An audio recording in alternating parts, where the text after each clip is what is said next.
नमस्कार, मैं गुप्तेश्वर पांडे, डीजीपी बिहार।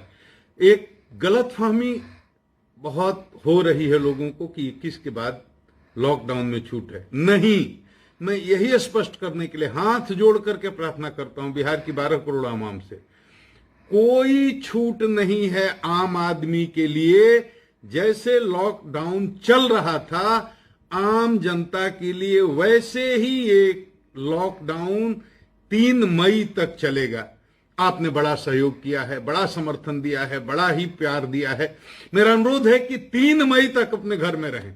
सरकारी कार्यालय खुल गए हैं तो कुछ लोग आएंगे जाएंगे, आवश्यक सेवाओं से संबंधित लोग आएंगे जाएंगे, आपातकालीन सर्विसेज से संबंधित लोग आएंगे जाएंगे। कुछ कामों में सरकार ने छूट दी है, उस कामों से संबंधित लोग आएंगे जाएंगे। उनको रोड पर गाड़ी से, मोटरसाइकिल से चलते हुए देखकर ये ना समझ लेना कि आप भी स्वतंत्र हैं, कहीं निकल सकते हैं। नहीं, आम जनता के लिए अभी भी लॉकडाउन वैसे ही है जैसे था।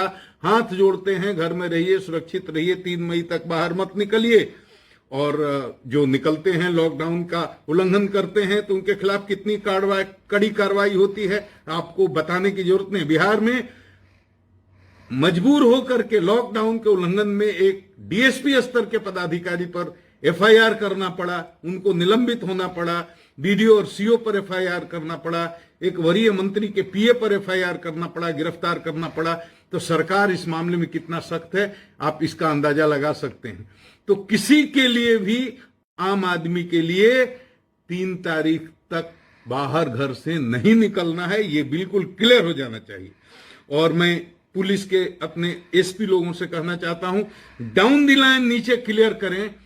कहीं कहीं पत्रकारों के साथ दुर्व्यवहार की सूचना आती है, कहीं कहीं इनोसेंट लोग जो जरूरी काम से सोशल डिस्टेंसिंग के नियमों का पालन करते हुए प्रिस्क्रिप्शन लेकर दवा लेने जा रहे, उनके साथ दुर्व्यवहार की सूचना आती है। बहुत कम ऐसी घटनाएं बिहार में हुई, लेकिन एक भी ऐसी घटना होती है तो हमारा नाम खराब होता है, बिहार पुलिस का नाम खराब होता है। किसी पत्रकार पर हाथ न उठाएं। आइडेंटिटी पत्रकार बंधुओं से भी अनुरोध करूंगा कि हमारे पुलिस के लोग बहुत ही तनाव में जी रहे हैं, अनावश्यक उनसे न उलझें और जब भी निकलें ग्रुप में न निकलें, अकेले अपना आई कार्ड लेकर के ही निकलें और विनम्रता से, शालीनता से वो पेश आए। जब भी उनको पूछा जाए वो दिखाएं। तो उनके साथ ऐसा कुछ नहीं होना चाहिए। आम आदमी भी कोई परेशान न हो, निर्दोष पर किसी पर ये लाठी नहीं चलाना है। पुलिस स्टेट नहीं है, वेलफेयर स्टेट है। जो मनचले हैं, बदमाश हैं, जिद्दी हैं, अड़ियल हैं, गुंडे हैं, मवाली हैं, ऐसे लोगों के साथ जितनी आप सख्ती कर सकते हैं आपको सख्ती करने की छूट है। लेकिन इस बात का बहुत अच्छे से विचार करके कि किसके साथ कितना क्या कार्रवाई करनी है वो करें, ताकि कोई जनता में पुलिस के खिलाफ गलत मैसेज नहीं जाए। और जनता से भी मैं अनुरोध करूंगा कि कोरोना वॉरियर्स जो, चाहे स्वास्थ्य सेवा से जुड़े हुए लोग हों, चाहे डॉक्टर हों या पुलिस हों, बहुत तनाव में वो काम कर रहे हैं और आपकी सेवा में जुटे हैं, उनके साथ कहीं दुर्व्यवहार न करें। अगर उनसे छोटी मोटी गलती भी हो जाती है तो उसको इग्नोर करें, बड़ी गलती तो हम भी नहीं छोड़ते, लेकिन उनको सम्मान दें। वो अपनी जान हथेली पर लेकर के आप लिए लड़ रहे हैं। तो इस तरह की कोई बात नहीं होनी चाहिए कि किसी पुलिसकर्मी पर, किसी डॉक्टर पर कोई पत्थर फेंक दे, कोई हमला कर दे, क्योंकि ऐसा जो भी करेगा, मैं पहले भी कह चुका हूं, उसके साथ बहुत ही सख्ती से कानूनी कार्रवाई की जाएगी। उनको इसका परिणाम भुगतना पड़ेगा। इस बात को मैं फिर दोहरा के कह रहा हूं और अपने पुलिस अधिकारियों से कह रहा हूं, सुनो सिपाही भाई, हवलदार भाई, थानेदार भाई, डीएसपी, इंस्पेक्टर और एसपी साहब, लोग कुछ ऐसे हैं जो सांप्रदायिक पोस्ट करके और किसी तरह से 2 समुदायों में नफरत फैलाने की कोशिश कर रहे हैं। सैकड़ों लोगों की ऐसी गिरफ्तारी हुई है। जो पोस्ट करता है उसको तुरंत दबोच लीजिए, मुकदमा कीजिए, गुंडा रजिस्टर में उसका नाम चढ़ाइए, केस में चार्जशीट करिए, स्पीडी ट्रायल कराइए, ताकि वो जीवन में ऐसी गलती करने की हिम्मत न करे।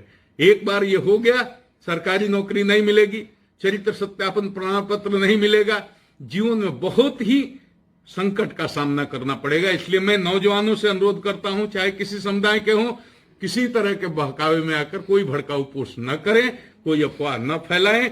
सोशल मीडिया पर भी ध्यान रखिए। पत्रकार हमारे स्तंभ हैं, उनका सम्मान करना हमारा धर्म है।